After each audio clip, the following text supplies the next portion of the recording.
For September the 12th, 2014, we talk about the new 3DS, Five Nights at Freddy's, and we ask you about your favorite genre-bending games. Welcome to the 75th level.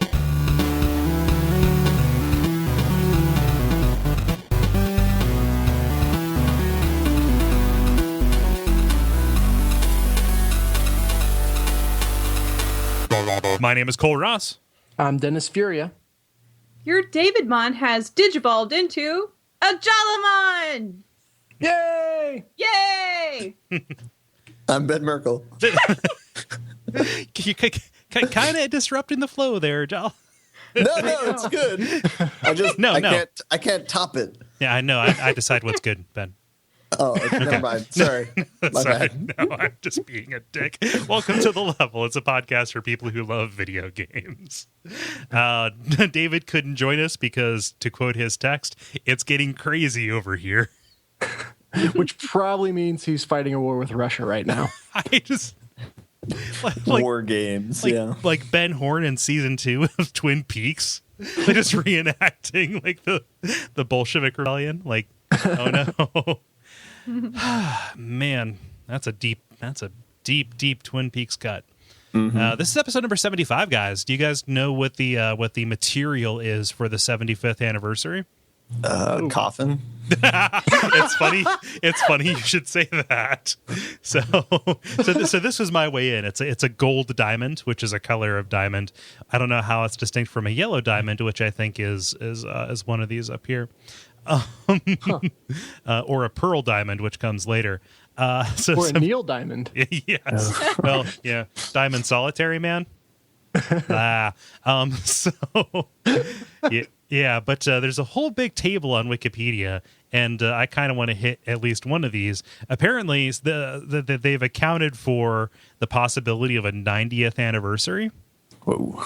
Yeah. So, and they have these divided off into traditional US, traditional UK, and then a suggested modern gift list created by librarians at the Chicago Public Library. I don't know what makes them an authority. Yeah. But the gift for a 90th birthday, the US and UK traditional is stone. Oh God. Yeah. Pretty grim. And the suggested gift is engraved marble, granite. So here's a tombstone. Wow. Die, you motherfucker. Yeah, a shovel. I will outlive you. It's a shovel with which you will dig a hole. Oh, man. And then the suggested gift for the 17th anniversary is furniture, because that couch is getting ratty. Interesting. It's funny you bring that up. This is just really natural segue. Now that I've called it out, I missed last week because it was my 3rd wedding anniversary, and the gift for that is leather. Yeah. Don't go there. It's when you start experimenting with kink. Oh yeah. But no, Jen got me a pair of leather Converses that are very, very rare. And Ben and Kole remember, like, everyone wore Converses at my wedding. It's kind of a brand that I really like. And she managed to find these like ultra rare ones that are, all leather, and give those to me. So it was really cool. I got her a Michael Kors purse, which went over well. But yeah, so that's why I was gone last week. Jala, thank you for stepping in. I'm glad to hear your voice so often on the show. It's kind of cool. Yeah. There was one guy on Twitter who was like, "You're awesome! Hooray!" And I was like, "Oh, yay! Somebody thought I was awesome. That's neat." More guys on Twitter than I've gotten, so you should feel good. Hey, I bug you on Twitter all the time. Don't give me that. It's true. Yeah. Well, I hate to say this because it's going to sound like I'm endorsing tokenism or whatever. Like, lol, we got a lady on here. We made that joke on the first episode, but like, I feel like as somebody who operates this network, it's kind of a failing that we haven't had, female voices represented. So it actually is really cool to have you here. So thank you, Jala, for being game to step in. Hooray. Yeah, I just, like I was telling him, I'm like, well, whenever they just can't make it for whatever reason, I guess I'll just be on call. So I'm kind of like when that awesome party member in your little RPG that you're playing of life, when that party member gets kidnapped or something and is no longer in your party and you're like, damn, what do I do? Like, I'm that item in your inventory that you have to use that is not used the rest of the time, but it's just like there for this one situation. Yeah, that's me. Yeah, we need to cast lightning. So we have to, yeah. Exactly. Yeah. I'm looking at this here. Next year, you're going to get either linen or silk, which is nice. Or the Chicago gift says appliances, parentheses, electrical. Boo. Well, every other year we've done some form of travel associated with it. So like year 2 is cotton, and we went to the land of cotton, which is basically anywhere in the general South. So that was fun. I was going to say, is that like a theme park? Because I really need to see it. Are there sheep there? Yeah. I want to go. It's super racist. Wait a minute. Can we rewind? Do you think cotton comes from sheep, Jala? I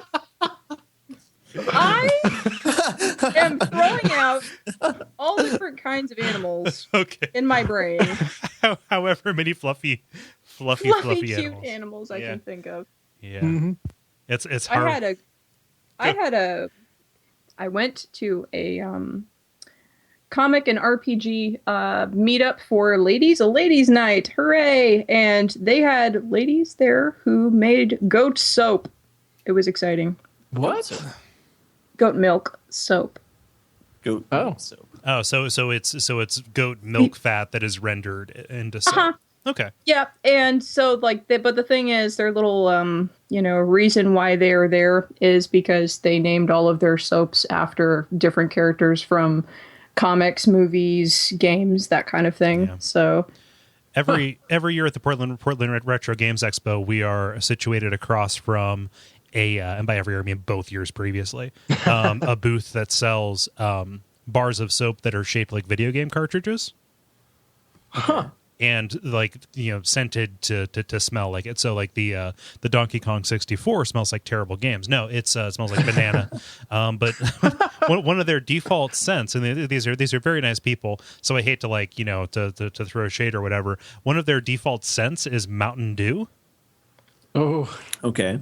Which I can understand. Like a peppermint. Hand soap. In fact, I use a peppermint hand soap because that is a very soothing scent. I don't associate Mountain Dew with cleanliness. No, I guarantee you that's not licensed, so they're sticking it to the man. Okay. Makes it all better. Yeah, no, it's Moon Mist. They got an endorsement deal from Fago. But about the cotton and the sheep, I just imagined that there could be this little espionage game with sheep in the cotton because they would blend in. Oh, they would. Yeah, it would be neat. They're out there trying to end injustice.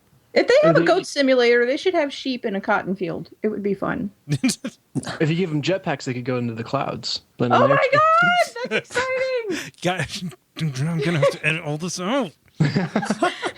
Protect our IP. Yeah, sheep simulator coming April Fool's Day, 2015. Don't tempt me. I might draw it. So we've fucked around enough. What do we have? Okay. That's all right. No. I like having that little banter section at the beginning, but shows have been running long, and I've got to crack the whip. Yeah. High five, buddy. A sound effects riddled episode of the level. The soundboard broke, so we're just doing mouth Foley. We're gonna be like William H. Macy and Seabiscuit. Yeah. So what do we have in store for you? We've got the usual roundup, the brief where we talk about news. We have a multiplayer about stepping out of our comfort zone vis-a-vis game genres, or games stepping out of their genre comfort zone, and then rounding it out with our usual grind. Let's go. The brief. Anybody have a story they want to volunteer? I put one in the robot. Yes, you did. So when we say that, I had to figure out from context what that meant. That meant we typed it into Skype. Yes. But this one I thought was pretty cool. So we're all familiar with Kerbal Space Program. Yes. It was recently covered on Check It Out, Comrade. So you should check that out. I like the way you say that. Can you say that again? What, Kerbal? No. Check it out, Comrade. Check it out, Comrade. Okay, cool. Check it out, Comrade. Yes. I have no idea what accent that was. Anyway. think it might have been Dracula. I was going to say that was kind of Transylvanian or something. The Transylvanian army is a proud unit. But they kind of have found, and they being enthusiasts of Kerbal Space Program, have found kind of a bit of an exploit in that the program does not yet take into account atmosphere for reentry, meaning whereas normal scenarios where a real spaceship would just burn up, they can actually do without incident, which has started a new kind of space race where the challenge, and I have to look up who initially issued it. It's a YouTuber, Scott Manley, issued the challenge to get to the edge of space, meaning kind of to the edge of Earth's atmosphere, and back down to Earth as fast as possible. Which has just spawned all these crazy rocket creations that are basically designed to fly up as fast as possible and then rocket you down as fast as possible. So fastest time to date, I think, is 2 minutes and 35 seconds, which is a feat. That's pretty incredible. Yeah. Kerbal Space Program is a very, very deliberately paced game. Yeah. And it's just cool. I mean, kind of the Check It Out, Comrade episode talked about just kind of what a sandbox it is and how it's really just very, very kind of tool dense and feature dense without too much objectives or game to it. It's a failure simulator. Yeah, yeah, exactly. And it's just cool to see the community kind of coming up with their own goals and their own challenges. Mm-hmm. Yeah, so that's a cool thing. Yeah, that is that is definitely cool. This is the first time I've seen Kerbal in the news for a while. That is a game I desperately wish I understood or could play better. It's like me looking at like stock market traders being like, I wish I was good at that. Yeah, except yours could actually benefit life. Hey, you say that, and then we're going to have to all leave Earth to avoid the apocalypse, and the Kerbal people will be like, yes, my time has come. Well, the thing about it is that all the people I know that play that game have played like 300 hours of it. They are really, really into it. I don't see anybody who's played it for 15 or something like that. It's a lot. Mm-hmm. Yeah, it's binary. Yeah, but if more than any other game that I am aware of right now, it predicates itself on kind of amassing this knowledge base in yourself. Like you're actually like learning these principles that are kind of, forgive my word choice here, entirely alien to most of us, right? Yeah. And that's, I always think it's cool. Like, there's value in just learning how to learn and practicing learning, even if it's useless knowledge that you're never going to actually directly apply. A game like this that causes you to think and causes you to go through the process of learning is super cool. Yeah. Like Portal. Yeah. Sure. Man, what streak are we on for mentioning Portal every single episode? I think Ben's made it his mission. Yeah. Yeah. So that's a good story. Mm-hmm. Yeah. I'll go with one that is kind of maybe a little bit outdated insofar as I think the news came out right after we, recorded the previous episode. But bears mentioning, Nintendo came out and announced that there is going to be a new 3DS. Specifically two new 3DSs, the regular, like the compact size and the extra large size, kind of making this one of the biggest kind of mid-generation upgrades that they've ever really done to any of their handhelds, especially. Right. So previously, any upgrades to their handheld lines have been like, okay, let's step to from the Game Boy to the Game Boy Pocket, from the Game Boy Advance to the Game Boy Advance SP. You could maybe argue that the Game Boy Color was a little bit like this, insofar as there were certain games that would work on one and not the other. But this just seems kind of strange. So it doesn't really have a name right now. Mm-hmm. It's just the new Nintendo 3DS, which seems like a real trap to get into. And just imagining what kind of nightmare that's going to be for, specifically parents, but also the people who have to sell these systems to parents. Like, okay, it's the new 3DS that will play the old games but these particular games are not going to. It's like there was a small run of on the Nintendo DSi of games that required the camera. And parents would be like furious when they bought one of those like 1 or 2 games, which are always like Imagine Party Babies and Imagine Hangover Babies and all of that. That require that. I'm like, no, I've got the first generation, DS or whatever. So hitting the high points of like what makes this different. They have a second analog nub over on the right above the buttons, which is weird, but that is the placement that they have on the Wii U. Weirdly, it doesn't come with a charger. the chart. Like, I guess it has. You gotta buy a new one when it does. Yeah, right? Yeah. It's a burner DS. Oh man. Let's see here. And also, aside from that little control nub has a better screen, which is to be expected, and also it is kind of like an upgrade to the graphics processing. So technically, there are games like Xenoblade Chronicles or whatever that will require this new extra horsepower, but it's not enough for them to see fit to give it like a new name. Yeah. Well, it's the new 3DS. Yeah. Honestly, after they went to the 2DS, I was kind of expecting the 1DS. Where it's just a line. Just an LED game. Yeah, but what do you do with it? You realize how stupid all these iterations are. Yeah. Well, the 2DS seemed to... The easiest game of Pong ever. It's like a weird little meditation clock. Yeah, like they switched to like micro SD cards and it'll transfer data to PCs wirelessly. But like, if they were smart, what they would do is actually just name this the Super 3DS.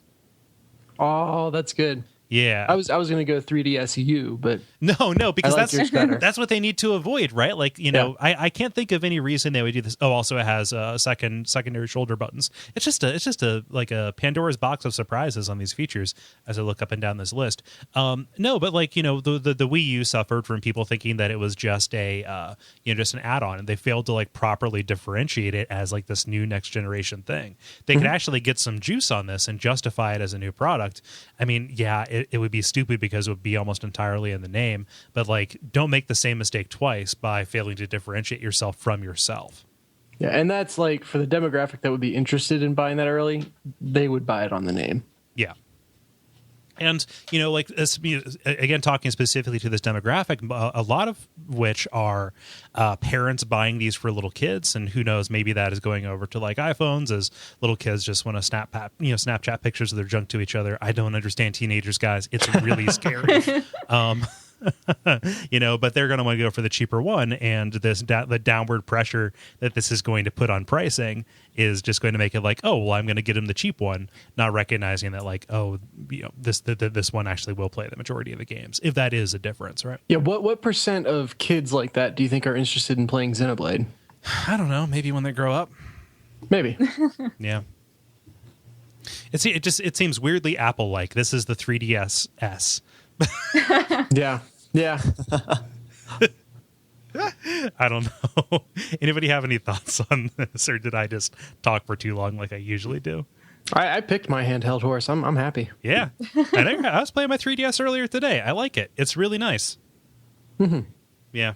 I don't know. But part of me looks at these, looks at this and sees this this nice cobalt blue one with the SNES colored face face buttons. Snap out of it, man. No. There's more stuff that I want to buy. However, I don't know. I don't know. Like there's a certain amount of like rhetoric around this that is kind of like, well, like why would they bother making a better piece of hardware, which doesn't resonate for me and doesn't make a lot of sense. Like, oh, it's not better enough, so why make it? Aside from recognizing, like, if somebody was looking to get into the 3DS right now, like, with the crazy good library that it has right now, this would be the perfect thing for them. Mm-hmm. Like, it's good that they are continuing to iterate. Yeah. And also, this is the first, aside from the 3DS XL, this is the first real, like, revamp that they've done to the system. Like, I thought that the XL was the 3DS Lite or whatever, but this is the Lite. You can't be XL and light at the same time. That's science. Well, the light referred to the quality of the screen. It was just a coincidence that it happened to be smaller. Mm-hmm. Oh man.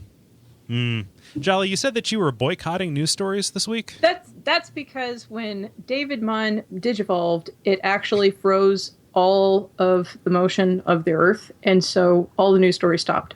So you guys got yours beforehand, but I didn't get mine.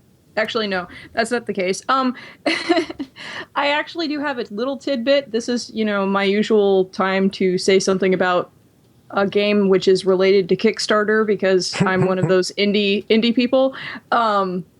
Wolf, the Red Hood Diaries, was funded, and that is a game that is going to be basically a Little Red Riding Hood that is a platformer.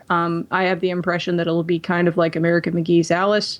Other than that, I don't really have too much to say about it. I backed it because I am working on my own project that has some loose relation to the concept of Little Red Riding Hood. So, like art-wise. So, yeah, that's it. Here's the thing. It'll happen. Like, they have a neat little trailer that, gives you a little bit of the vibe of the game, but it's going to be something kind of like the Alice games. Do they have like an expected window of release on that? I have no idea to tell you quite honestly. Let me check. So while you're checking, I saw this when you first posted about it, and I was trying to decide what I think, because this is a game that is not in any danger of not happening. Like I think they were on the ID Xbox, whatever that is, program. And it kind of gotten up on the main stage with Xbox, and it, really they had all the right people behind them. Yeah. So this Kickstarter was more for extra junk they wanted to throw into their game rather than anything integral to the game. And I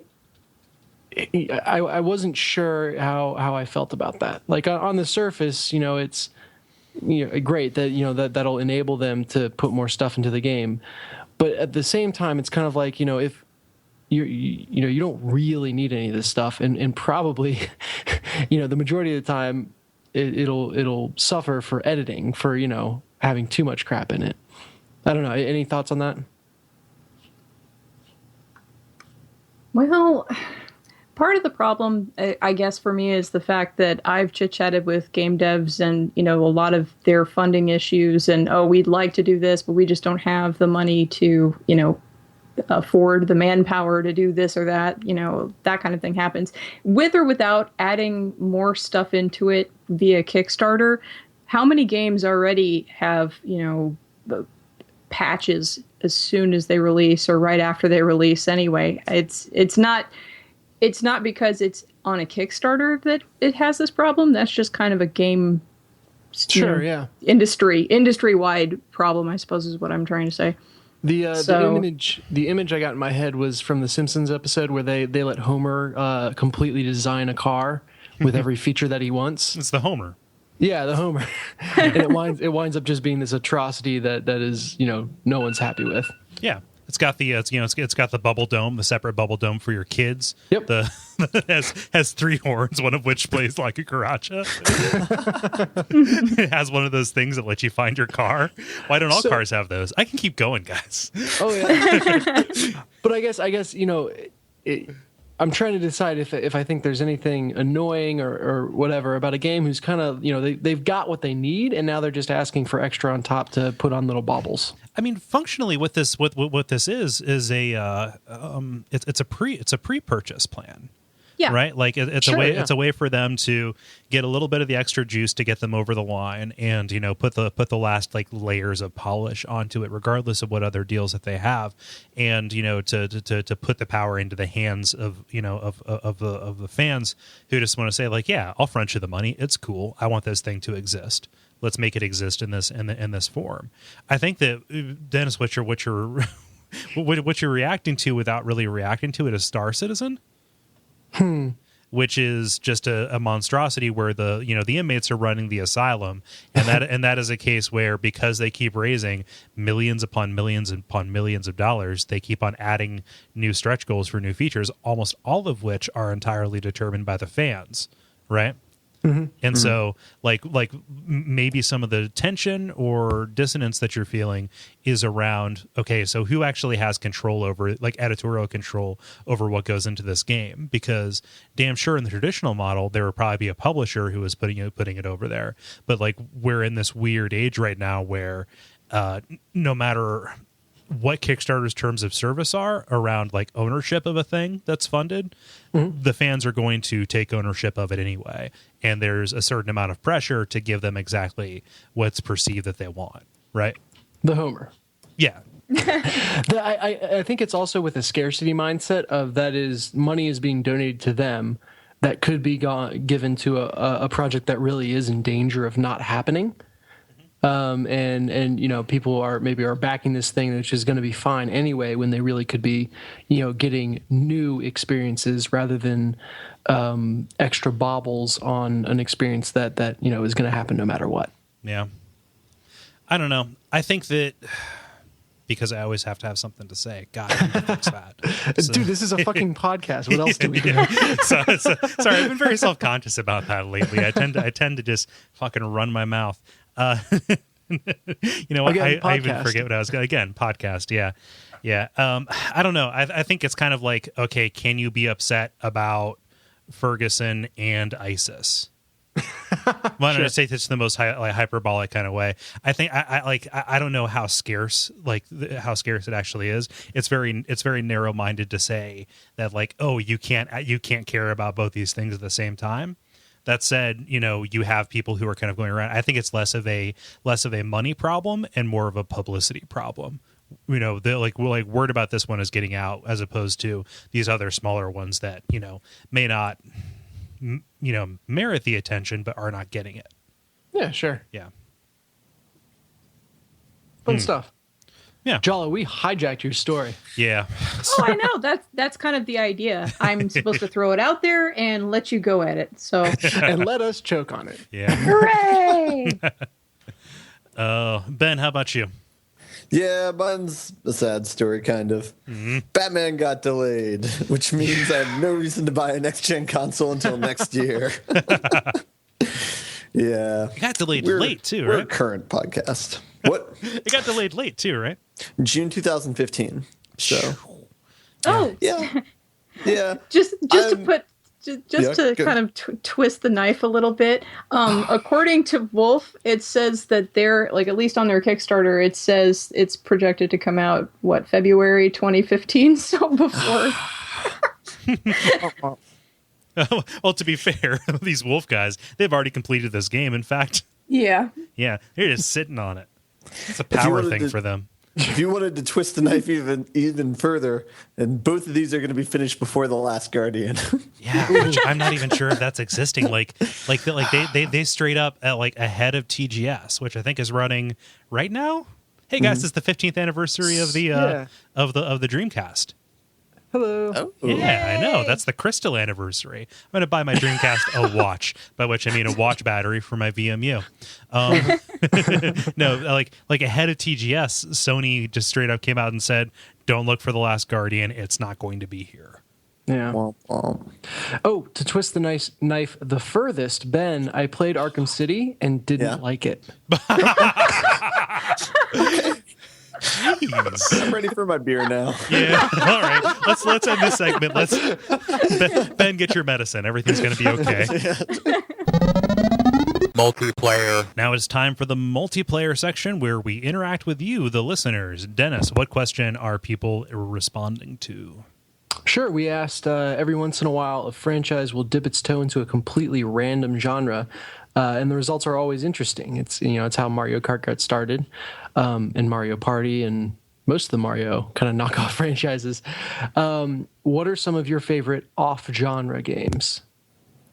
So games that are kind of in a familiar franchise or setting, but a completely different set of play mechanics. Yeah. I'll take us right away with David Patrico, who writes, Pokemon Snap. Despite it being a rather short game, I played it over and over with my little brother until our scores were probably as close to the theoretical max as possible. Yeah, that game is crack cocaine.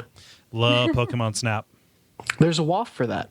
Yeah, there is. Yeah, there is. Yeah, it's part of a on rails shooter suite along with Star Fox. I like Pokemon Snap a lot better than Star Fox. Yeah. Really? Yeah. Ooh. Yeah, it's pretty great.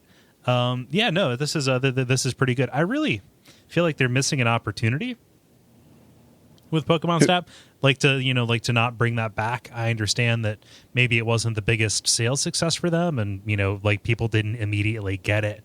But when you have a system whose theoretical kind of strength is its set of dual cameras and stuff, like do an altered reality, augmented reality version of that, and you will at least sell some eShop stuff. Like, just give me that. The Pokemon Snap original one didn't sell well because you could beat the entire game at the demo console. But at that same demo console, you could take your memory card, put it in there, and then print out your picture of Pikachu on a surfboard. Check in, mate. Yeah. Go ahead, Jala.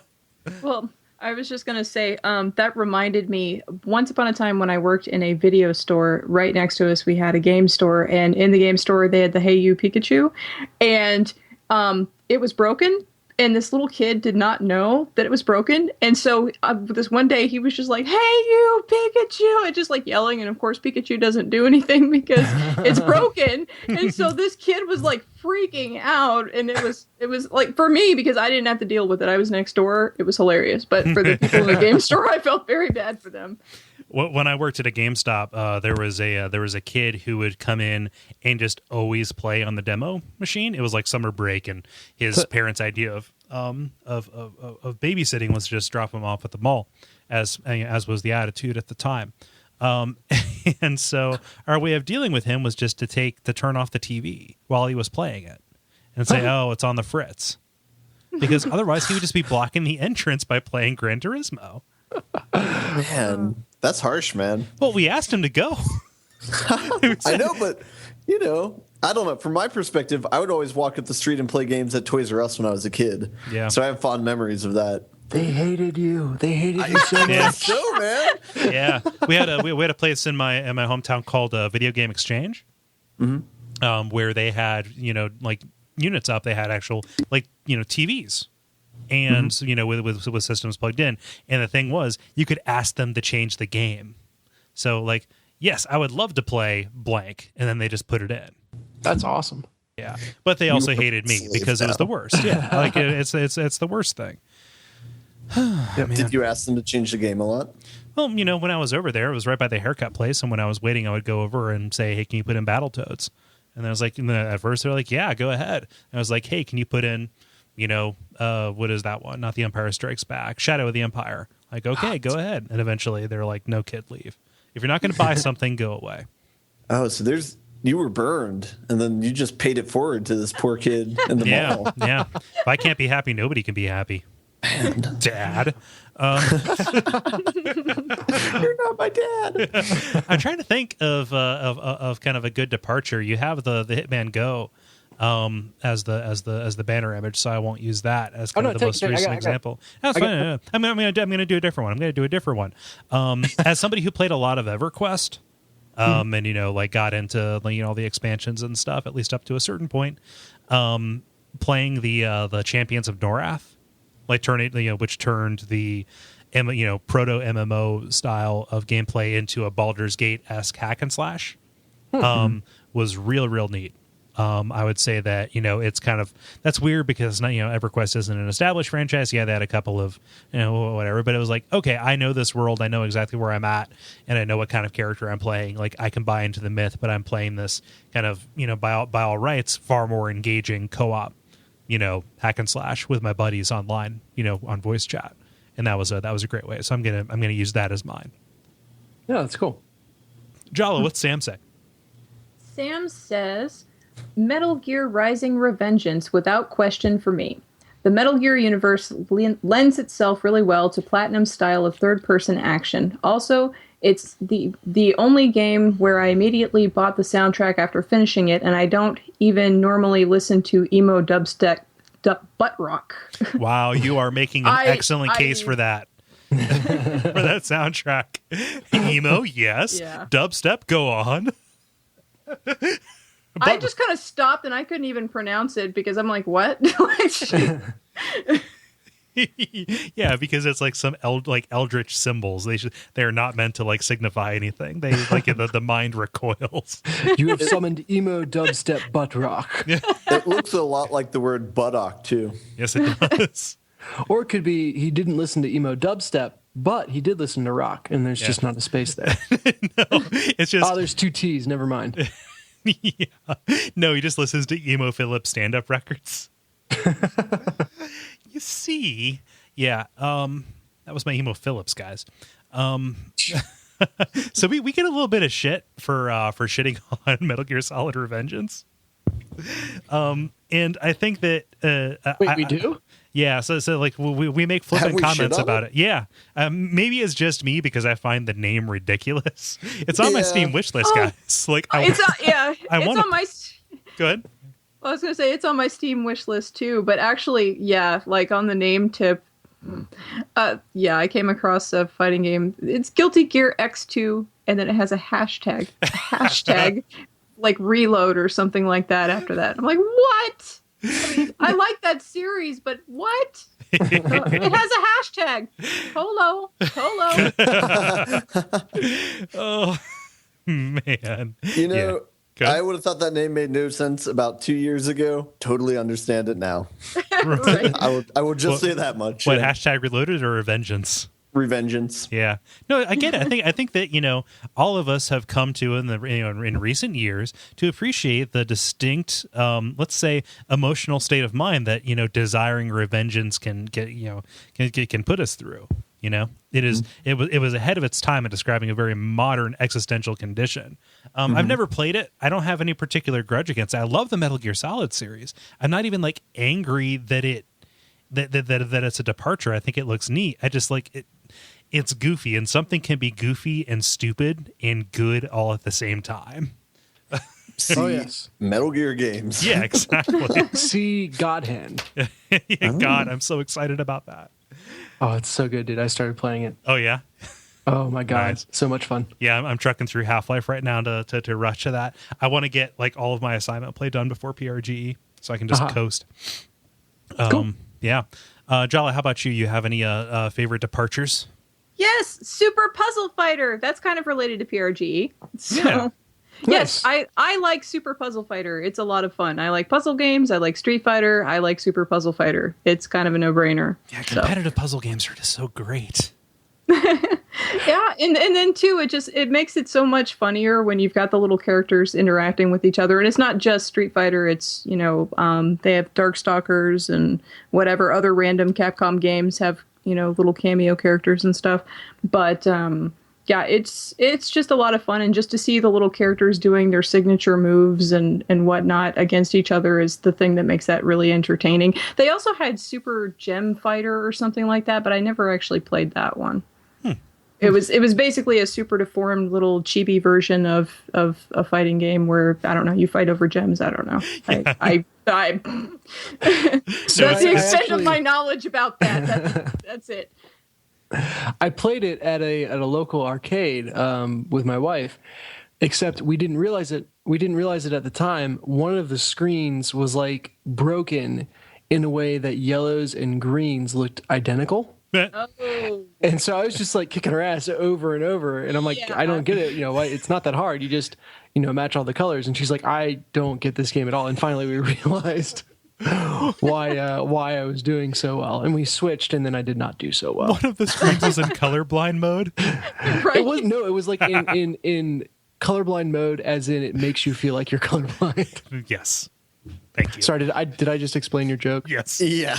I like the idea though that the TV would be colorblind and couldn't perceive color, but Well, no, they're like the games. Some games do have a mode, and it's really awesome when they do this. They do have a mode where colorblind people can play. Like it does something with the colors to make them distinguishable to their eyes. Yeah, this was not that. The opposite of that. Yes. Huh. It's a simulator. Yeah. Ben, what does Murph say? Murph says, "Bust a move." Match 3, snood-like. Spun off from Bubble Booble. Yes, but I was saying. That's the best typo. Thanks, Murph. I know. I'm very happy that you pronounced the typo. Yeah, I wasn't. All right, so it should be Bubble Booble. Hey, journalistic integrity, okay? And was unusually popular on my freshman hall. Sticks with me.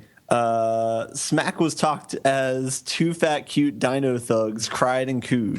Dino things. No, I like your Man, you're on a roll. Dyslexia is setting in early. In case no one else mentions it, Warcraft 3 not only made World of Warcraft possible, but also spun off a now giant whole new genre with Dota. Yeah.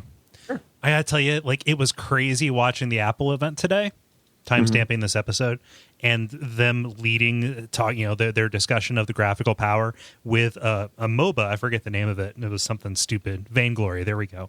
Like I said, something stupid. And then, like, explaining the MOBA genre to the entire audience. Like, oh, you're trying to go and get this crystal over here, but there are these dudes in the middle, and sometimes it's like, just play the game. Yeah.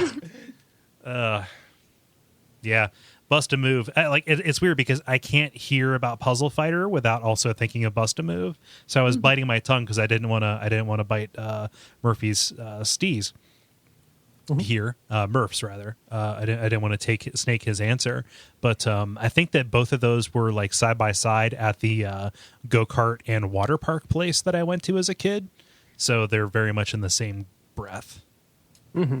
Yeah. And let it be known that I am a Bubble Bobble enthusiast, and I will play through that game, all 100 levels of it, with random, like, all different kinds of people. I am like the Bubble Bobble sharer, kind of like how I've dragged a ton of people through Resident Evil 6. It's the same thing with Bubble Bobble, even to this day. So it's like I will get you. I don't drag people through it. They come to my apartment and play it. Nice. Dennis, finish us out with Dan. Yeah, Dan says the Metroid Prime series going from 2D to FPS. It was a while ago, but I remember the move from 3D to first-person mode being controversial. As much as I love the 2D games on SNES and GBA, I love the 3D series just the same. Another game I enjoyed, which was a very bizarre off-genre game, was Silent Hill: Book of Memories. It features a top-down view and dungeon crawl level similar to Diablo 3, level design similar to Diablo 3, with loot, item vendor, weapon upgrades, and RPG-like level stats to raise. It has more of a co-op emphasis, which is really interesting to me. Sorry, that's my note, but still maintains some of the atmosphere and familiar enemies from the series. I have never heard of that before. Yeah, it's sold like shit and also reviewed very poorly. It seems so misguided to me, but I don't want to, like, it's on my list for Hexcrank, so I'll get to it in 20 years. Just co-op and Silent Hill seem antithetical to me. Yeah. Well, I forget, did we talk about it?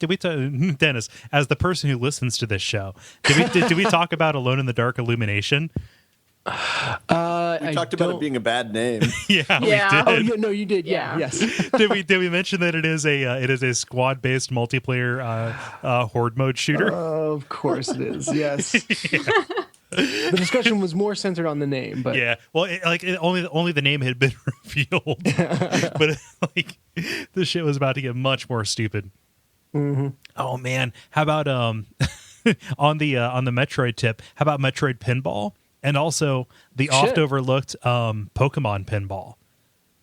I didn't know there was a Pokemon. Yeah, Pokemon Pinball on the Game Boy Color. It was great. Yeah, there was a Sonic. What was that called? Sonic Spinball. That was terrible. Spinball. Yeah. There was a pinball level within the Sonic 2 game.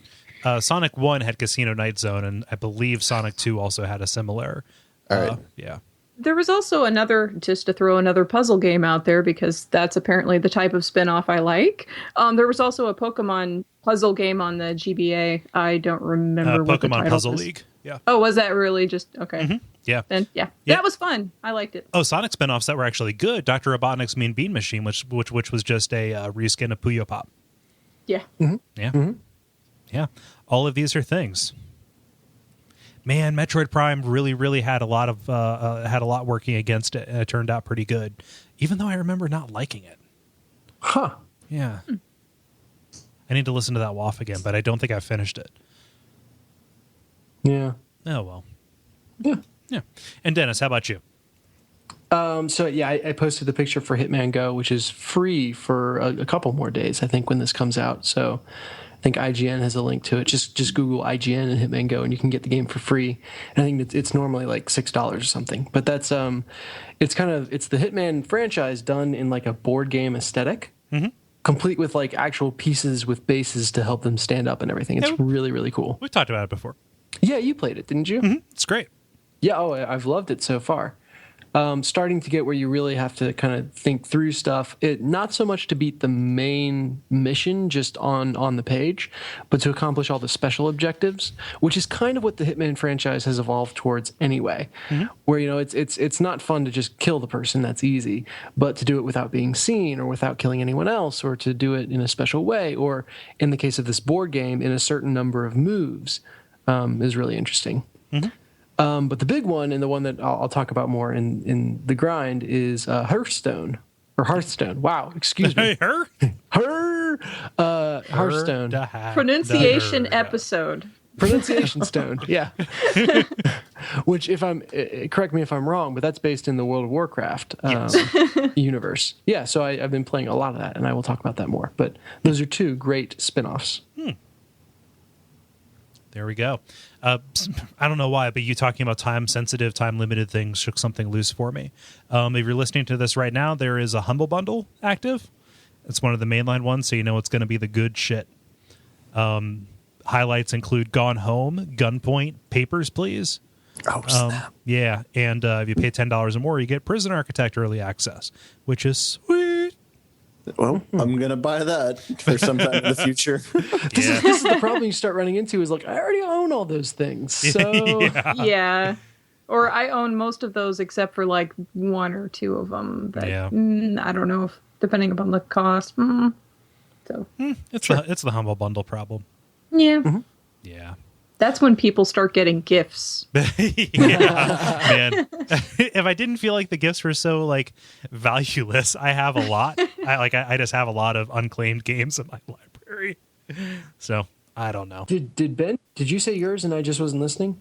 Nope. Oh shit, Ben. Oh, I'm so sorry. I thought that I was interleaving them.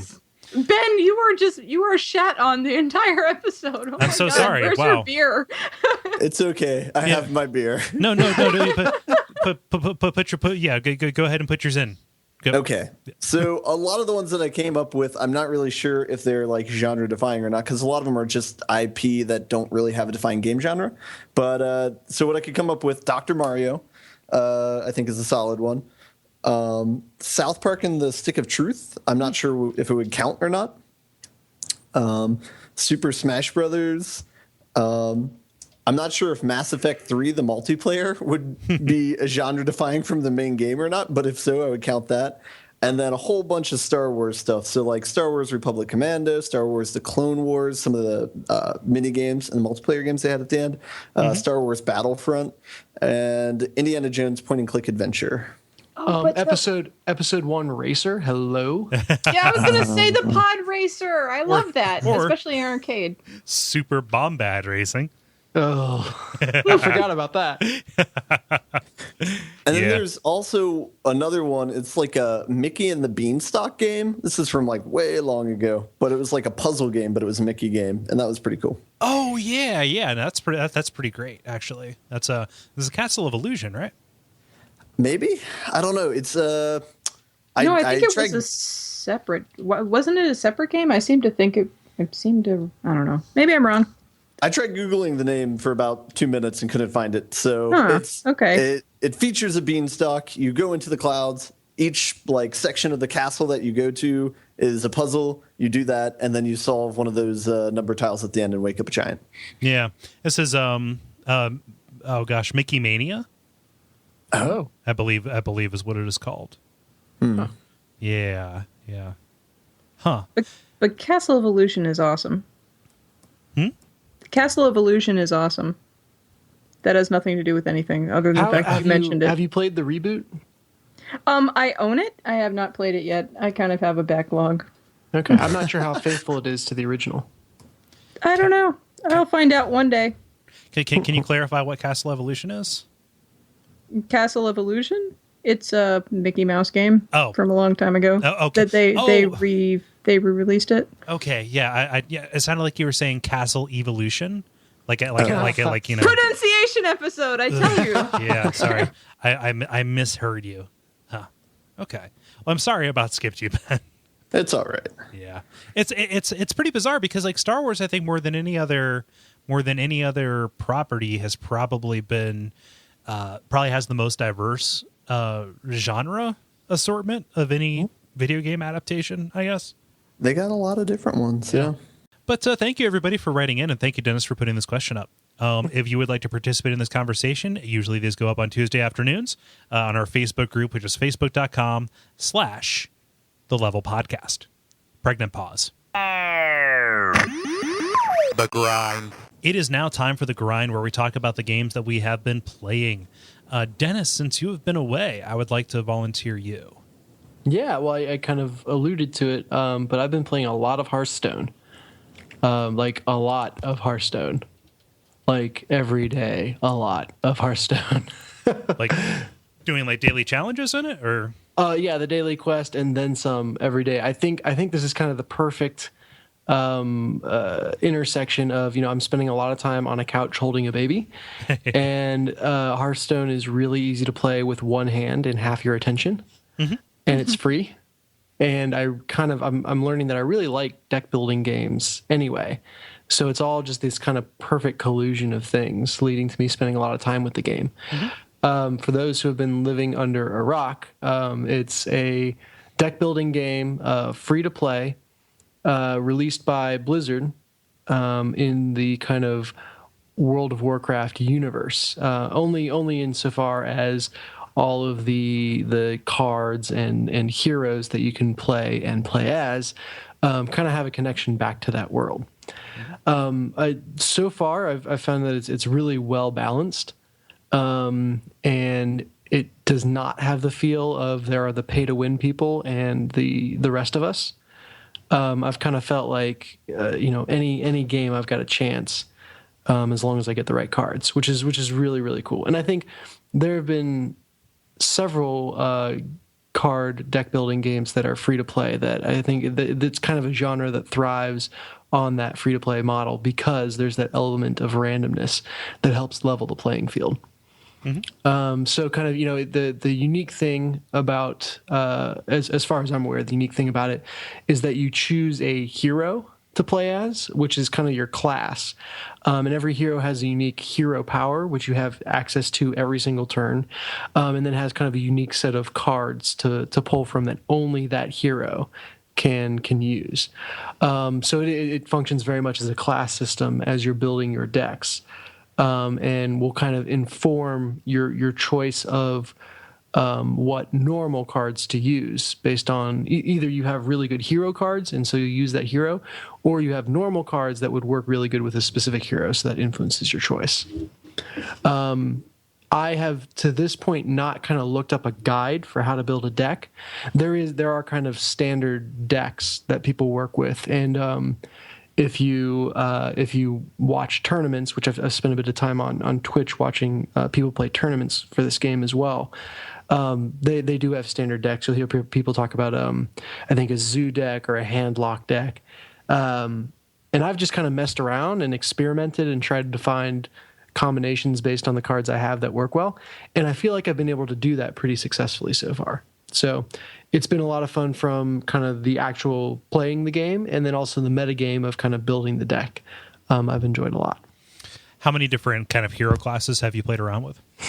I've gotten all of the 9 hero classes through all their basic cards, so that when you start out, you only have 10 special cards per hero, and then you can just get extra cards for them by leveling up 10 more cards.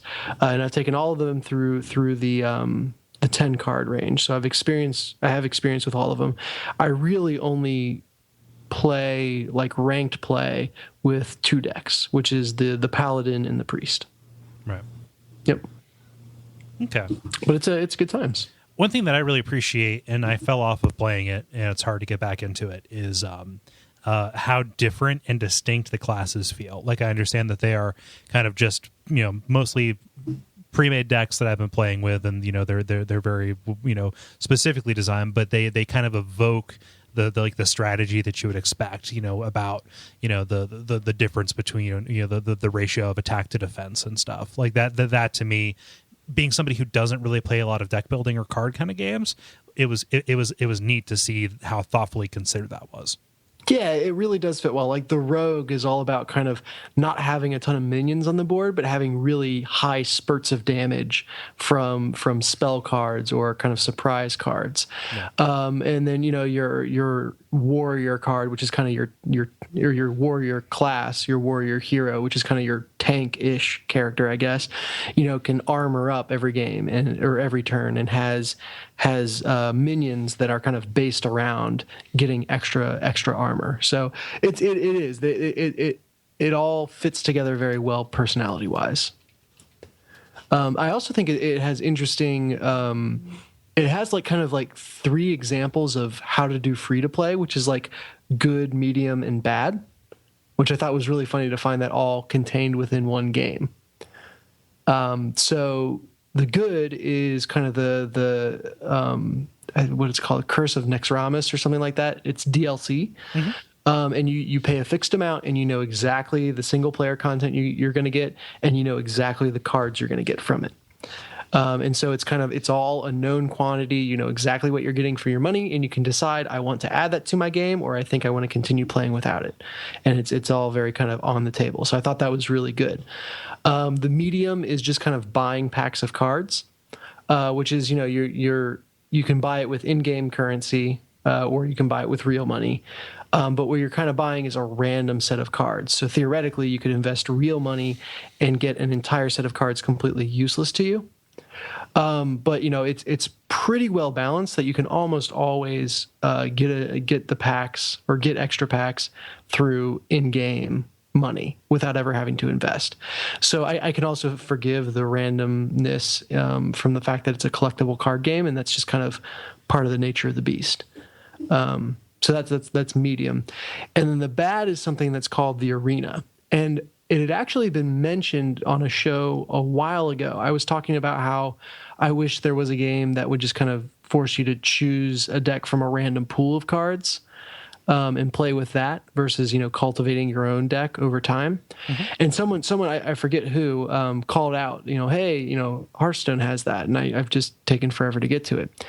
And it is that, except you have to pay every single time you enter the arena, and it's 150% of what it would take just to buy a new deck of cards. Mm-hmm. And then it gives you a random pool of cards where you're choosing them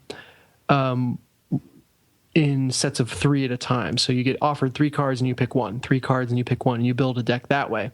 And then you just fight with the deck that you have, and as many games as you can survive, it you get better rewards the longer you can survive. In concept, it sounds cool. In practice, I get demolished every single freaking time. And I don't know if it's just because I'm bad at building my deck or what, but what it is I wind up investing a significant amount of money, or God forbid, someone invests real life money for a chance at having a chance at getting a good reward. And that just seems really messed up to me. That it's not worth it. And after the first couple of times doing it, I realized it's really just a money sink, and I don't do it anymore. Yeah. So, one game, 3 different approaches to free to play that work with different levels of success. Yeah.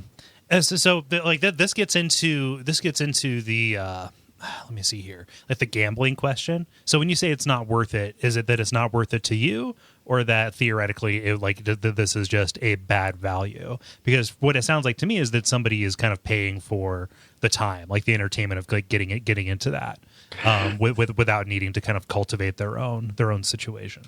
Yes, but I think with the knowledge, the time you would have to spend to build up the knowledge and expertise to build a good deck from random cards, to understand, the whole pool of cards that you might see, and then make informed decisions to build a deck that's going to survive past 3 games. At that point, you might as well just cultivate your own personal deck anyway, versus spending all this time in the arena. Maybe it's like end game shit where like people who have mastered their own decks and want more of a challenge go to it. Maybe I could see that. But for me right now, it's just a very bad investment. Yeah. Yeah. So fun stuff. And I will be playing a lot of it. So I've already friended a couple people through the show. Nice. If you there's some weird thing through Blizzard's servers where you have to not only give someone your name, but you have to give them like a bunch of numbers along with your name. Is it your social security number? Because Dennis, I think somebody is scamming you. I knew there was something fishy about that. But yeah, anyway, if you can figure out how to friend me on there, let me know and we'll play together. Hooray! Yeah. Anything else? No, a couple random things, but I'll save them for later weeks. Okay. Yep. Cool. Let's see, Ben, how about you? So I beat Watch Dogs over the weekend. It was the same as it was up until that point, which was kind of mediocre. But yeah, I don't have to play it anymore. So, So yeah, all right. So that was fun. That was whatever. I dipped a little bit, do you guys have any questions about it before I move on to something else? So here's my question, because in my playing it, just kind of like trickling, nothing really noteworthy to talk about on the show in a grind. The hack your way into this building missions seem to kind of fall off. Okay. Is that something that ever comes back? Because that is something I really liked. I liked being a hacking ghost. Mm-hmm. In the machine and whatnot. And I was a little bit bummed out, at least in chapter 2, that took a back seat. Is that, is that the case where it just kind of goes away, or? Well, they have like the spots on the map where it's like it's called like personal invasion missions, I believe. Oh, fun. Yeah, very nice. I wonder if this game is trying to say something. But it's that sort of thing though, where you hack into a building. That's a cool puzzle mechanic where, like, you have a source of power and you have basically it spreads off into different paths, and there's different nodes where they meet up at, and they'll have like joints where it'll be either like a cross valve or like a right angle elbow valve, or it'll be a straight line and you can rotate it. And so you have to try and direct the power to certain places to unlock those nodes, and then you have to try and unlock like a final node that'll take you to wherever it is in the apartment or whatever. But yeah, super cool puzzle mechanic, but not really meaty enough to make the entire game good, I guess. But yeah, I don't know. So I mean, you can do it as much as you'd like since they have like the side missions for it. Yeah, but I don't know. It's none of the. So okay, so I compared this game a lot to like Grand Theft Auto 5 and like Arkham Asylum or City, where they have like all these side missions that you can kind of do at your leisure. But the only problem I have with it is I don't feel like there's a lot of payoff to doing those sorts of missions. Like, it doesn't really unlock anything. It doesn't unlock anything substantial. You might get a new gun maybe, or like a new car, but I don't know. Like, at least with like Batman, you usually get like some sort of story payoff with like the Riddler missions, or like the puzzles are just genuinely fun in the Batman one. Yeah, or like with Grand Theft Auto, usually the rewards you get, I feel like, are more substantial, or they kind of, I don't know, make the world more enjoyable. But yeah, I don't know. Yeah, they give you something else to do in the playground, right? Like, here's a taxi that won't flip over. Yeah, so I mean, I think the first Grand Theft Auto did it really, really well, where it's like they would add like police bribes to your hideout, or give you a special cab sort of thing, or like infinite run or something like that. They it made it very much worthwhile, I feel like. But Yeah, but this one in Watch Dogs not really the case. Yeah. And yeah, I don't know. It was just a very conservative game, I guess. Like the, bad guys were bested, and there wasn't really. I didn't feel like there was a lot there. So yeah. Yeah. How far are you into it? Probably like a third of the way into chapter 2. Okay. Yeah, not the game stopping running on my machine was a real setback. Yeah. Yeah. I don't know. Oh well. So anyway, one of the things I did after I beat it was went back and looked at different like Easter eggs in Grand Theft Auto 5. Mm-hmm. Not in the actual game, but just articles about it, and that kind of filled an empty feeling of what I had with Watch Dogs. Where one thing I didn't know, I don't know if we mentioned this or not on the podcast. Apparently, the special edition game for Grand Theft Auto 5, the map would under a blacklight would show some of the locations of like the alien hidden locations or collectibles, and I don't know, things like that. Like that's well done. That's cool, but yeah. So maybe if I have no other games to play, I might go back and pick up some Grand Theft Auto 5 again. Yeah. But we'll see. Yeah. Is that one that you see yourself pushing to hundo? I don't know. I did look up what you needed to do it. And it's weird, like where it's like you need to just complete like 40 of these 50 things and then you'll get completion credit for it. Yeah. And you need to do that with like a bunch of different things and then you get 100%. So it's kind of like a weird set of conditions to do it. So. Mm-hmm. Yeah. And that leads back into like weird Symphony of the Night kind of situations where it's not 100%ing, it's 243%ing. It sounds like an attempt to solve the problem where, it's fun to do those random collectible missions when there's a bunch of random collectibles, but when you're hunting for those last two, it just becomes infuriating. Yeah. Mm-hmm. Yeah, so that's the prospect of whether or not to start the entire game over, to have a clean slate and do it all in one sitting sort of thing, or to try and eke your way through the current one. Yeah. Both are pretty daunting, but yeah. Anyway, in addition to that, I played a little bit of Civ Rev again since I kind of I had nothing in my backlog except for Dark Souls 2, but we won't talk about that. But you mean Dark Souls 1? Dark Souls 1, yes. Are you still on Taurus? Taurus. Yeah. Yeah, okay. I haven't killed him. Okay. Maybe I'll look up at a YouTube video about it, but I don't know. Who knows? Whatever.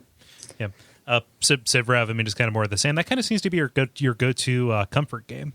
Yeah, it's good. I enjoy it. But the only downside is like the strategy is like consistent now. It's like you build two cities, one does science, one does gold. You just max out defense, explore as much as you can before people start killing you, and just beat everybody with a race to the tanks and then overrun the world with tanks. So yeah, a world of tanks. Oh yeah, yes, tanks for days. But yeah, so that's the only downside with that game is that the strategy does seem to be pretty much set in stone, and so I don't know. I have a hole now, but hey, I just bought the Humble Indie bundle, so maybe one of these will run. And yeah, yeah, I think at least Gunpoint should have a pretty good chance of running. Okay, yeah, that's also a really good game. All right. Nice. All right, that's all I got. Jala, how about you? Well, the main game that I played a fair amount of was Monster Loves You. It's a super cute indie game where you are a little monster. You are born and you make decisions, which of course affects your growth as you mature and then turn into a full-fledged monster. And then you have the option of dissolving back into the goo pile where all the other monsters came out of, or to become an elder where you can basically either create war between humans and monsters and help one side or the other win, or you can make peace and that kind of thing. It's actually, to run through the entire game takes about maybe an hour, and as you go through it, like there are new scenarios, new options for you to choose from, new in situations that you encounter. But by and large, it gets a little bit quicker after you played it the first time through. It's and almost entirely text-based. It's just, it tells a story. It has little pictures of the monsters that are involved in whatever the mishap is, that you're dealing with at the time is. And you get to make choices, moral choices of some sort, basically leaning you more towards ferocity, kindness, wit, that kind of thing. And then that's how you build your monster throughout each of the stages of the game. Yeah. This art is just gorgeous. It's adorable. I love it. I saw it on there because it was a daily deal on Steam, and I was like, this makes me happy, and I'm going to buy this game now. And I did, and then I played through it, and I'm like, oh, it's really short. This is exciting. And then, oh my God, I beat it 3 times. Yay! And that kind of thing. But it's actually a lot of fun. And like I said, there's enough variance where it does warrant multiple playthroughs. Like as soon as you play through it once, you will want to go back through and play it again, especially since it doesn't take that long to go through. And I don't know what else to really say about it. It's a cute little game. It's something that's really relaxing to play because it's not Twitch based or anything like that whatsoever. It's all just text, and it's a cute and funny kind of game. So yeah, a lot of fun. It's bizarre because this has been a little bit of a vein that's run through, let's say, the past couple months of the show, which are this kind of game will pop up first with Long Live the Queen, and then with the Yogg, and now this with these scenario driven, very scenario driven and choice driven kind of games that are like Oregon Trail, except constricted down to kind of more base elements, right? Yeah, and actually, after I played Monster Loves You, it made me want to turn around and play the Yogg, which I still haven't done yet, but that's on my list of stuff to do after I play through Monster Loves You some more. Yeah. Now, the Yogg is much shorter than what you're describing. Oh, yeah. It's like 15-minute runs, but you're more likely to see everything, which is nice. Mm-hmm. Yeah. Huh. So, yeah, I played that. That was the primary thing that I probably spent the most time in. God, I love a good picture of a monster. Sorry, I'm just looking at a slideshow of all these monsters. They're awesome. And then I took I take incessant screenshots. So if anybody ever wants to see anything that I play, since I'm a console-only gamer, just go look at me on Steam. I am Jala-chan. I have over 2,000 screenshots. I am a screenshot fiend. So you can see anything on there. Anyway, so I played that one. I also played a fair portion of The Night of the Rabbit, which is a kind of point-and-click adventure game where you play a little boy who wants to be a magician who encounters this anthropomorphic rabbit in, full dress who is a magician who's a tree walker. And you get basically pulled into this world of anthropomorphic animals that are all, really cute and kind of storybook looking. And this cute, fun little adventure to become a full-fledged magician, because that's your dream. And it's just a really cute little game. It's nothing really to say much about that. I will continue playing it until I finished it, but, I was probably a little bit more interested in Monster Loves You just because, adventure games sometimes can be a little tedious, like, oh, you have to have this thing and this thing. No, you have to put them in this type of combination, and just let me get to the next part. I don't care about all the little fiddly bits, So, did you ever play The Cave? No, I have not. That's in my list of games in my backlog. So, yeah. Fuck. Gotcha. By the way, Fiddly Bits, best euphemism for genitalia ever. Fiddly Bits. Oh man, what stripe of adventure games would you liken this to the most? Is it straight up cribbing from LucasArts, or is it kind of something that's a little bit more storytelling driven? I would say it's a little bit more story driven, but not. It's an indie adventure game. I don't know. Yeah. There's a bunch of different ones out there right at the time, so I don't know. This one in particular, it drew me in mostly because of the art and the manner in which they presented it, and it just made me a little bit curious. So then when I actually started playing it, it demonstrates a little bit of charming humor that I like. It's kind of like Monster Loves You in that way, because it does have a kind of cute humor. Whereas in Monster Loves You, it's, kind of violent humor and kind of, zany. In Night of the Rabbit, it's a little bit, I don't know, I guess more British humor. It looks like it cribs a little bit from Lewis Carroll to a certain extent. Yeah, it has that kind of vibe to it, which, again, I got drawn in by visuals and then, have played a little bit of the story. And as I play more of it, I may find myself drawn a little bit further into it than I am right at the moment. There are things that I definitely enjoy a lot about it. And I think with the anthropomorphic animals, too, it also makes me think of Winnie the Pooh, because there's an owl.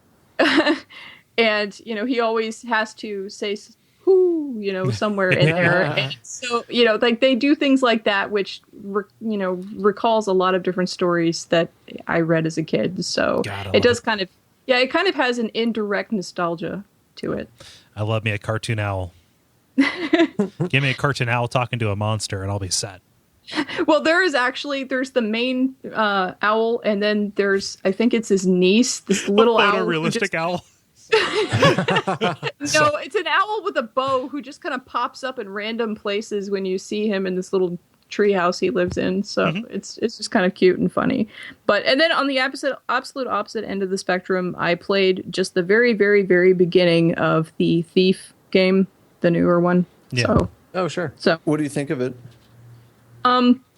I stopped and then realized that I hadn't played the Dishonored DLC and went and played that. Sounds about right. So be careful bringing up Dishonored around here, Jala. I know. Fine, I don't care.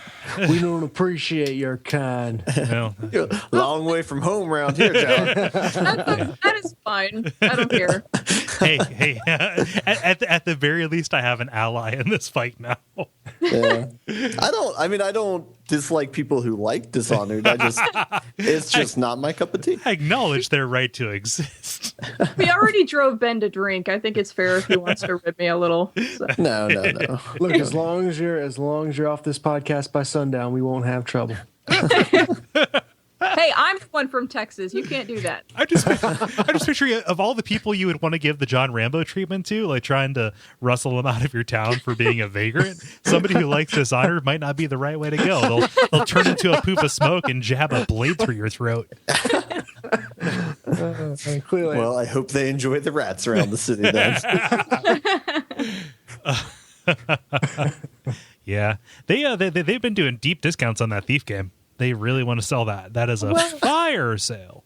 Well, I actually, to be honest, had never played the original Thief game because I was a console gamer during that generation of games. And so I bought the original Thief and started playing a little of that too, just because I was curious about what the differences were. And at first, for example, in the new Thief game, it seemed a little bit buggy to me, the interact button. And I realized that in the original game, you had to center the item on the screen and then hit the button. Like, you have to have it direct center. And I'm not accustomed to that because, like, as long as it's within grabbing distance, you can pretty much grab it. But and it seems like that's kind of like a throwback to the original. And that's something that made a little bit more sense that was bothering me when I was trying to play the newer one. So now that I've at least gotten a little bit acquainted with the original game, I'm gonna try to continue on with the newer one. Yeah, I love the Thief games, especially 2 and 3 has its moments, but I'm a little bit scared of playing the newest one, Thief 4 or whatever. I have it, but I'm scared of it. Don't be frightened, Kole. It'll be spooky? Okay. It couldn't be any spookier than Thief 3. God, that got really scary at some time. At some points. You're making me want to play that now. There is a specific level that the scenario designer for that specifically cited House of Leaves as his influence. And boy, does it show. Does Thief get supernatural, or does it just, is it like hallucinogenic, or? Yeah, it gets supernatural. It's like it's a steampunky kind of thing. Gotcha. Yeah, I was gonna say Kole. He's developing a tick right now. Anyway, okay, so I just played the little intro bit and then the first chapter of the game, and when I was going through that, it got supernatural amazingly quickly. I'm like, oh, okay, so that's what this is about. I didn't know. Pickpocket an alien. Yeah. I mean, no faster than Dishonored. Yeah. Oh, yeah. Well, that one, I don't know. For some reason, Dishonored. Well, first off, you notice that I said Thief Dishonored right afterwards. So, Yeah. But then too, I don't know. With Dishonored, I guess it just seemed a little bit more surreal going to it. You know, like it just basically set itself up as being surreal or having a surreal feel to it when I first started it. So from the get go, but with Thief, it kind of was like, oh, okay. I don't know. It kind of took me a little bit by surprise. Yeah, it was a little bit surprising. I'm like, oh, They don't put their whale ships up front. yeah. Yeah. Like Thief does steampunk in a really good way in that it sets technology against magic. To me, and in that way, it feels a little bit more. It was a little bit more like a late era Final Fantasy in that regard. Like like Final Fantasy VI, it kind of runs in that same way. Yes. Magitech, right? And like the two like one of the big forces is what is it, the Hammer Church or whatever, I forget the specific name of it, but they get into some mystical shenanigans. Yeah, that was going on. Yeah. In the intro bit when they're teaching you all the ropes of how you do a thing. Of thievery. Yes. Mm-hmm. Yeah, of cat burglardom. How you do a thing, Kole. Yes, it teaches you how to do a thing. No. How to do a thing. I don't understand. Is this a Fiddly reference? Bits. That was how to do a thing sneakily. What? No, it's Fiddly Bits. Oh, I can't even. Man. I mean, I was about ready Move to go on. to like, man, why you even got to do a thing like an Achewood kind of thing, but you just took it in a weird. Is that a callback? No, that was saying how you do a thing sneakily because you're a thief. Yeah. Okay. It was not that well planned out. I apologize. Move forward, Kole. What have you played? Moving out of this, I made an allusion to playing a 3DS earlier. I was laying on the couch trying to get back into the Ace Attorney Dual Destiny. Uh-huh. Yeah.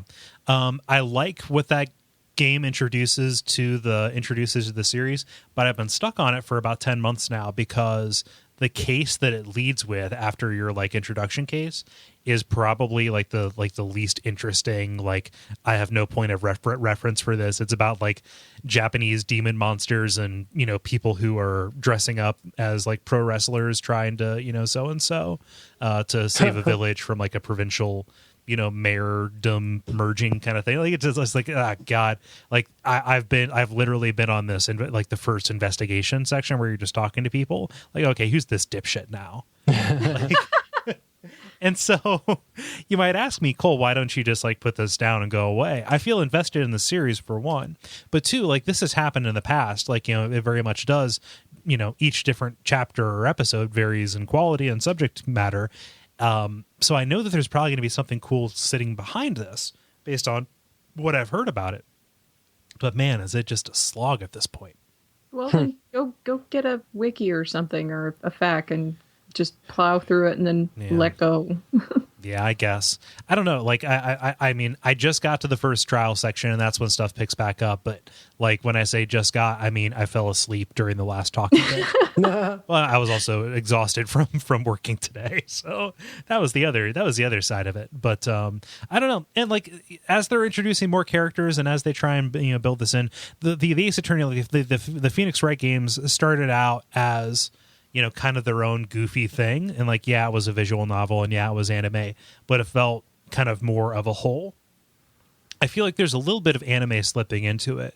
And by that, I mean, like they're setting stuff up, like the attorney profession, they may as well be wizards at this point. And like each of them has their own little quirk and it's like they all went to the same high school. Like you could see this like Ace Attorney, the law school days, and now it's a dating sim.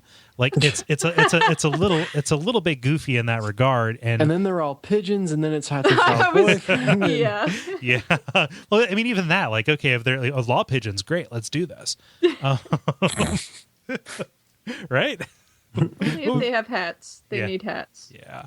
Yeah.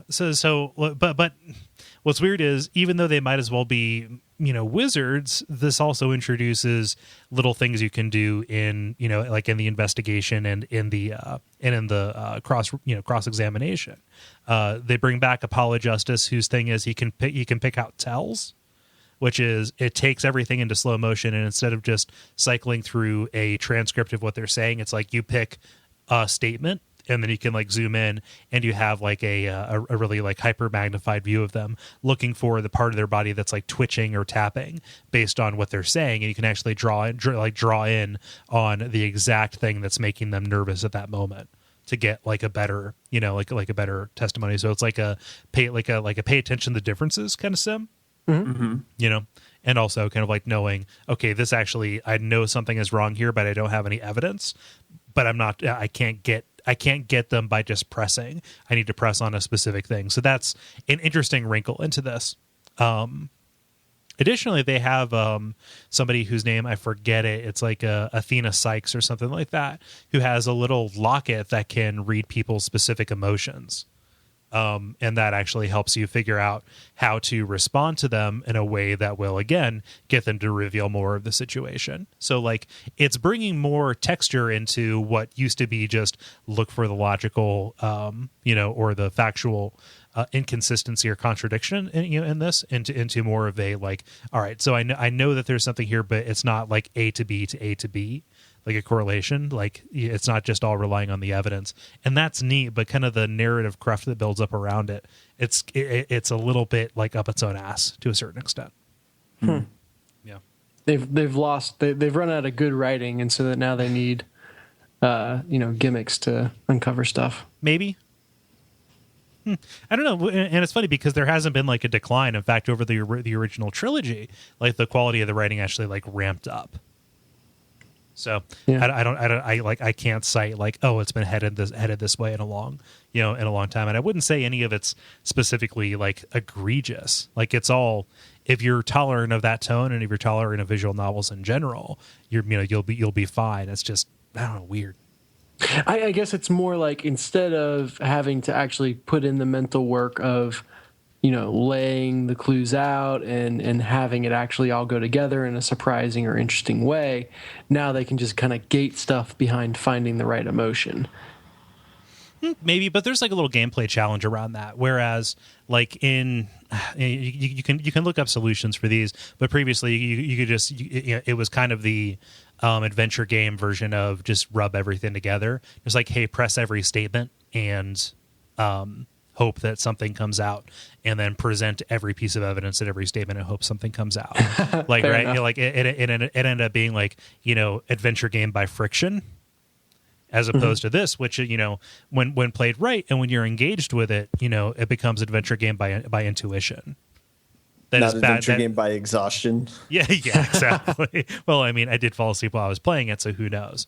I was a sleepy boy today. I don't know.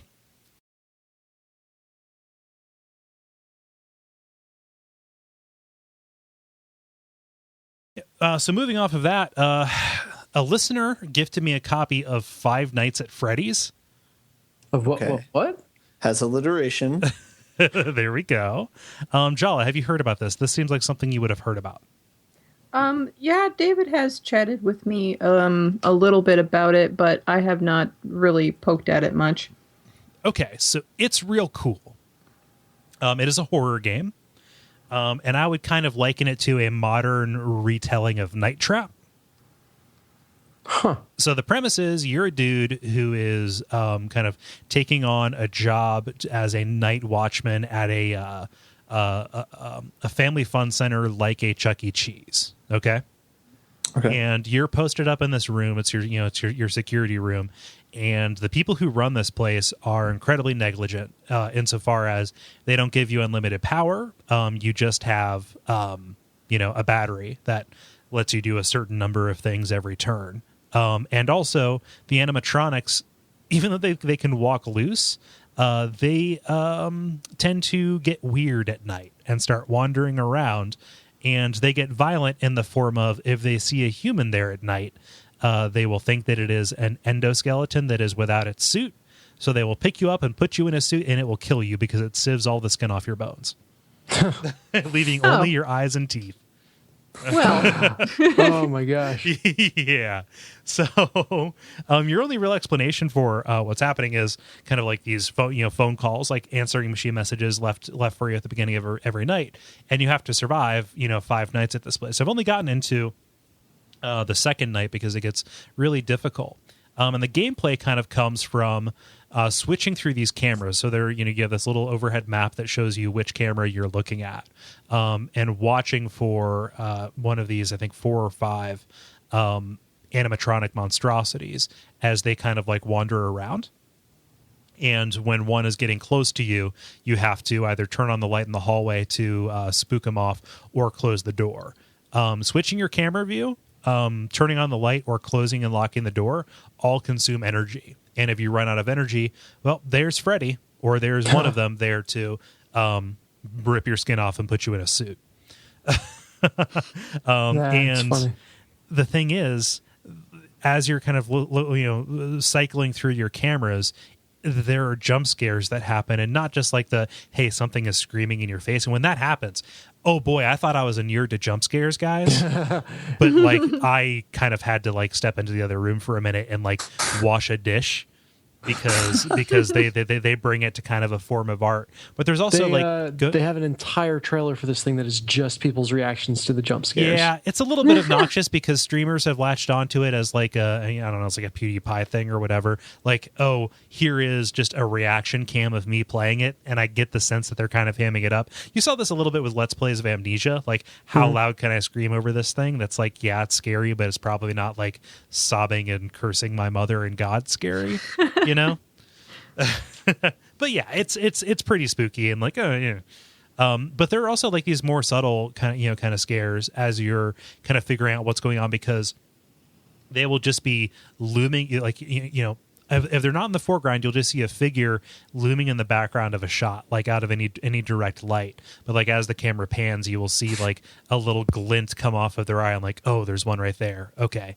And you're trying to keep track of where all these are at. And if you're doing like a circuit around the various cameras, you'll see like signs that one of them was there, or one of them, has been through the area. None of them move when you're watching them. Huh. So the strategy becomes trying to figure out like, okay, he's making a circuit from this place to this place. Or, I know that if I'm not finding him here, I need to look for him over here. Otherwise he's coming right for me. And so that's kind of the strategy, and the gameplay portion of the game is trying to figure out like what each of them is up to. And they're all different animals, and they all kind of behave in different ways. And Freddy himself is the kind of the big boss whose behavior is a little bit more erratic. But there will just be these subtle jump scares where something will just be like, oh, that's subtly out of place, and like, oh, the implication behind that is really upsetting. Huh. Yeah. It's almost kind of, I've never seen this strategy heavy a horror game. Mm-hmm. Yeah, and it gets like much more complicated. Like I couldn't get past night 2 just because there's some stuff I've not been able to figure out. But it starts introducing, putting more of them in play. And what's weird is, my understanding is after you beat the main campaign, you get a level design, like a map editor, except with that, you can't change the layout of the restaurant. But what you can do is change the AI on the on the animals, and I guess that those are shareable. So I wonder if it's like always solvable, or if you can find a way to change the AI to make it, impossible to beat. I mean, if it just runs for the door and it does so quickly that you can't react to close it. Yeah, it's interesting. A listener gifted this to me, and I've been frantically searching back through my Facebook messages, and I'm very sorry if I find this detail. I'll put it in the show notes, at least your first name. But thank you, kind listener, for sending me a code for that. Steam is really crappy about showing you who has given you gifts. Yeah. I've had that problem before. Yeah. So thank you, mysterious stranger. Yeah. Watch out, he has a gun. Oh no, he's got nothing to lose. Oh man, yeah, it's pretty fun. Any questions about that? Not about that, but I was going to say, do you know if anybody ever picked up the Mighty Gear Vault, speaking about codes and giving away things for free? That was the game that I had a code for the 3DS, and I had posted it on the episode. I have no Otis idea. Pocketed it. No. I've found, because I've posted some codes to the Facebook page as well, those tend to disappear to people who never actually come back and say anything about it. Yeah. Okay, well, So, I was just wondering. yeah. I hope whoever got it likes it, because, Yeah. and thanks. Yeah. So, In the future, what we'll try to do is kind of have something where they have to message you or something like that to get it. Yeah. We want to boost engagement. Well, we also, I don't know, I think I got on somebody's list that's just kind of like a code snatching thing. So, Gross. yeah. Yeah. I have one last one real quick before we go. Go. Is that cool? Yeah, this is desert golfing. Oh, I heard people tweeting about this. This is, Yeah. I was not aware it was a game. It is. I thought people were golfing in the desert. Yeah. It's how does that work?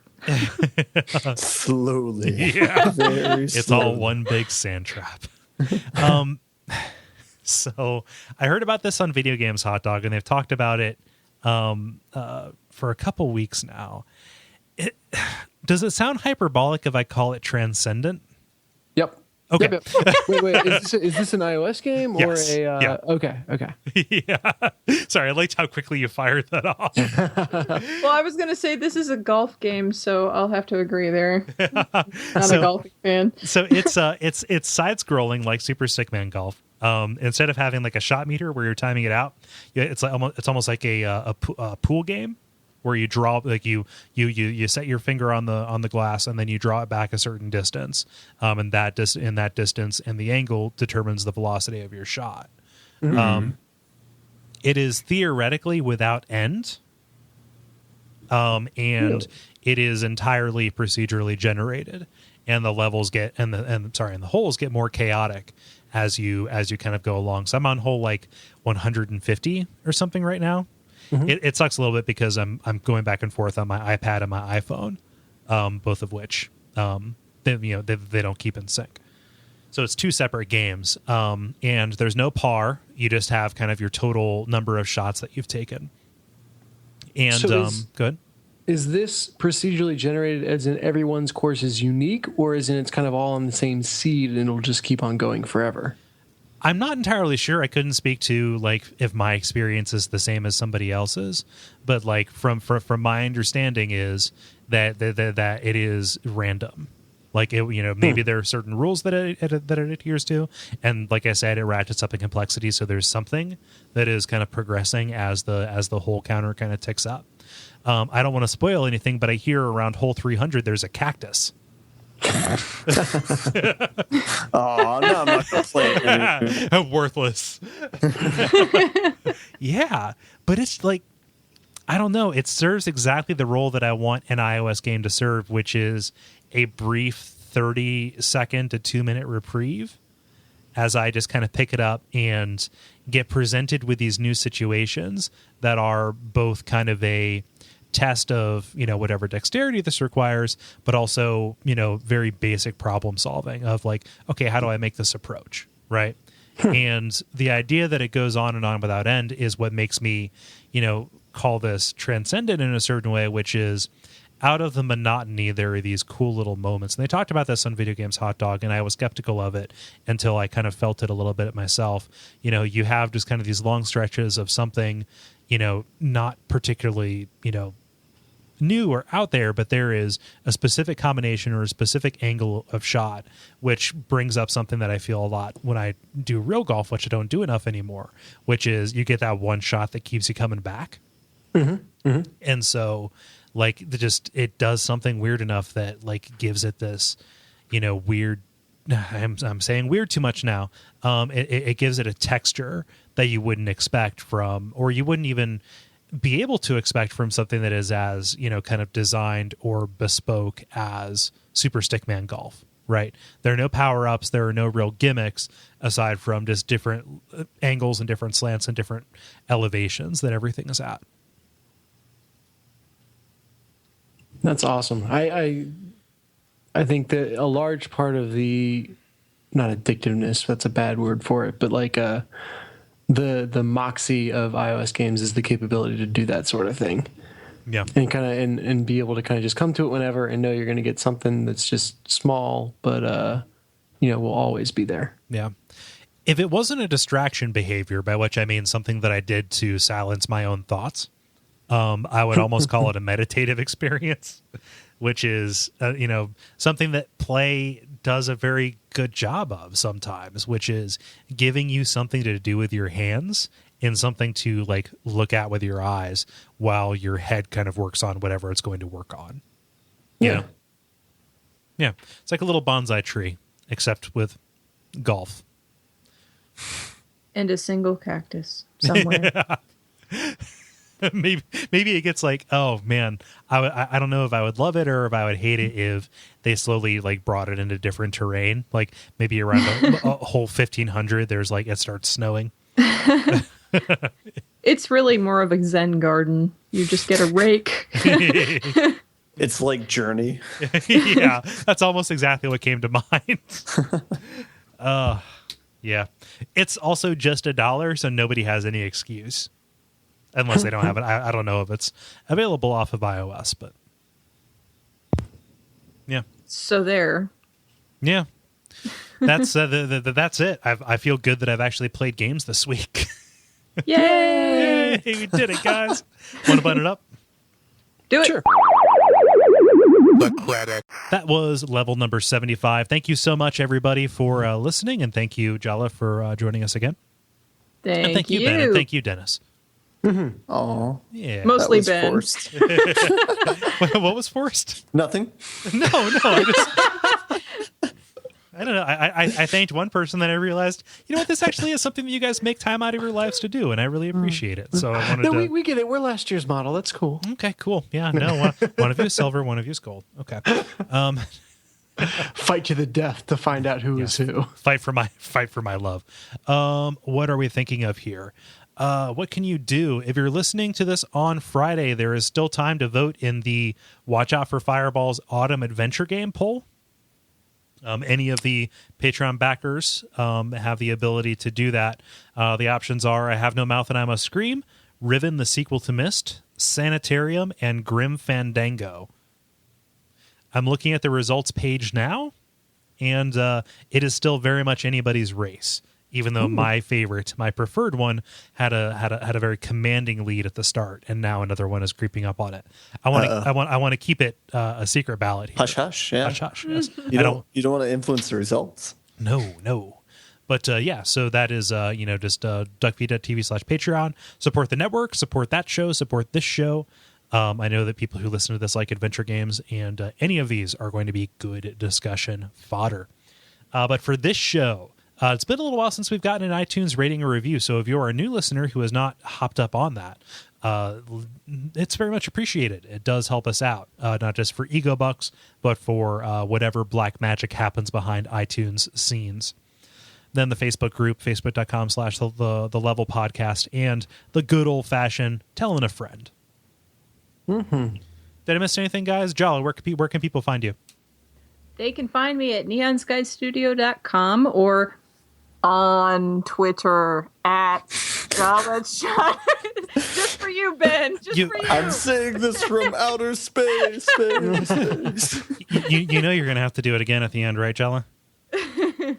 No. Okay, cool. Well, since you forced me, I'll screw it up. I'll screw it up that way. Since you forced my hand, I've been Kole Ross at Kole Ross on Twitter. I've been Dennis Furia at DFuria on Twitter. I'm Jala Prendes. You can find me at on around through Twitter. Right, guide me through Twitter. It's like Tron. I am inside of Twitter right now. She permeates it. That's right.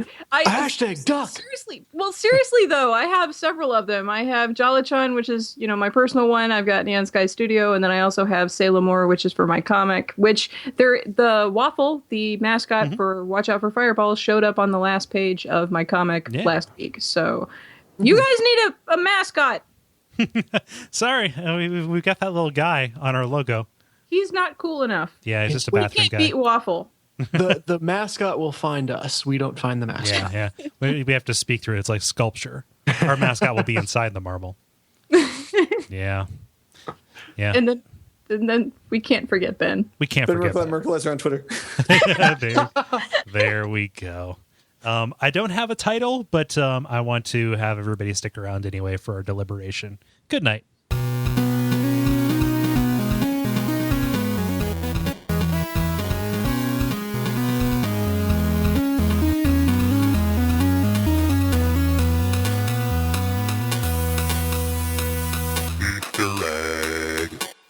Fiddly Bits. Yeah, that seems like a no-brainer. There's no brain in Fiddly Bits. Can I present you with the alternatives? Oh, well, you can do it if you want. I mean, No, I just want to present you with alternatives. I don't care. sure.